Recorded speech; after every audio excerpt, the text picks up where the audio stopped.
Hello everyone, welcome back to my channel. आज की video में मैं आपको बताऊंगी कि एसी की जालियों को किस तरह से घर में साफ़ किया जा सकता है। तो चलिए वीडियो को स्टार्ट करते हैं। स्विच को ऑफ कर दें। सबसे पहले हमने जो इस एसी का जो कवर है इसको उठा लेना है। जालियां हैं इनको निकाल लेना है, बाहर निकाल लेंगे। 2 जालियां होती हैं, इस तरह से हमने इसको बाहर निकाल लिया।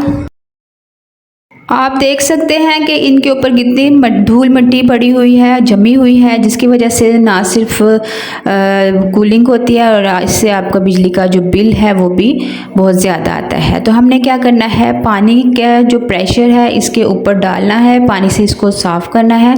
तो ये जो मिट्टी है, जमी हुई मिट्टी बिल्कुल साफ़ हो जाएगी।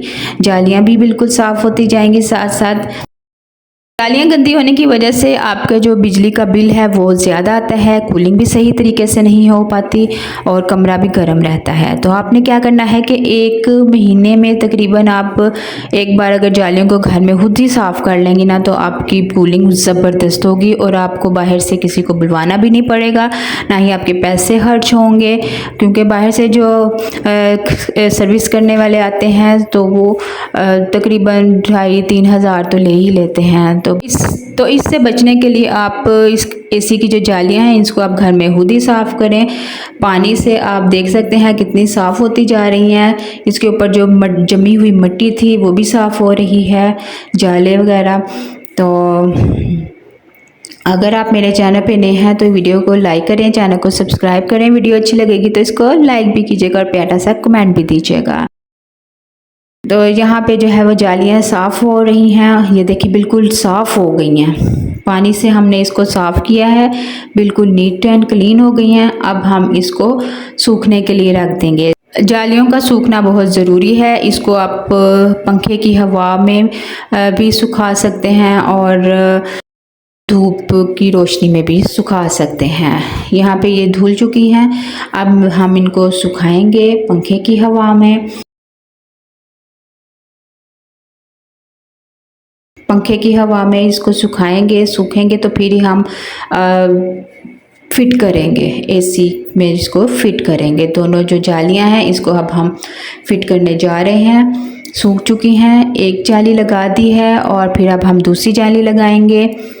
और फिर अब आप इसका कमाल देखिए कि किस तरह से जो है वो ठंडी हवाएं, किस तरह से ऊपर का जो कवर है वो भी बंद कर देंगे। अब जो ऊपर का जो हिस्सा है वो भी गंदा है, इसको भी साफ़ करना चाहिए।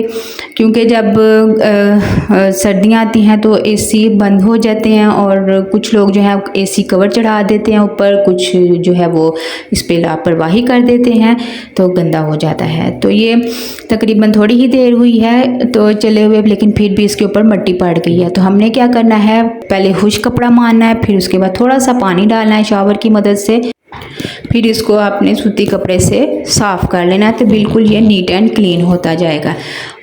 फ्रंट वाली साइड है इसको साफ़ किया है। अब जो साइडें हैं इसको भी हम कपड़े की मदद से साफ़ करेंगे।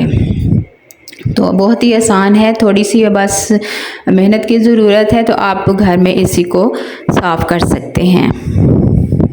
इस तरह से नीचे वाला जो इसका हिस्सा है इसको भी साफ़ करना है। यहाँ पे जो है एसी ऊपर से साफ़ हो रहा है। डीसी इन्वर्टर है। पहले जो है वो विंडो एसी चलते थे, लेकिन अब जो है इतनी तरक्की कर ली गई है कि इन्वर्टर जो है वो इस्तेमाल होते हैं। इससे क्या होता है कि आपका जो बिजली का बिल है वो कम आता है और कूलिंग भी ज़्यादा होती है। तो मेरे ख्याल से तो 1.5 टन का जो एसी है वो ठीक रहता है। छोटा एसी जो है वो मतलब ठीक है, लेकिन अपने बजट के हिसाब से देखना होता है। बड़ा एसी होगा तो आपका जो कमरा है फटाफट जो है वो ठंडा होगा, कूलिंग होगी। तकरीबन एसी चलाते ही 3 मिनट के बाद जो है वो कंप्रेसर स्टार्ट हो जाता है।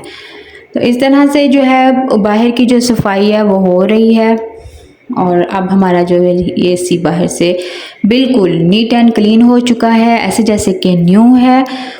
तो इस तरह से आप अपने एसी की सफाई का ख्याल रखा करें। गाहे बगाहे आप इसको ऊपर से साफ़ किया करें और महीने में 1 बार जालियों को ज़रूर साफ़ कर लिया करें। इससे आपका कमरा जो है वो जल्दी ठंडा होगा, बिजली का बिल भी कम आएगा। यहाँ पे जो है ये साफ़ हो चुका है। अब हम इसको चलाते हैं, यहाँ से स्विच ऑन करेंगे। ये चल गया है। अब मैं इसको चलाऊंगी। 26 जो है वो नॉर्मल टेम्परेचर होता है।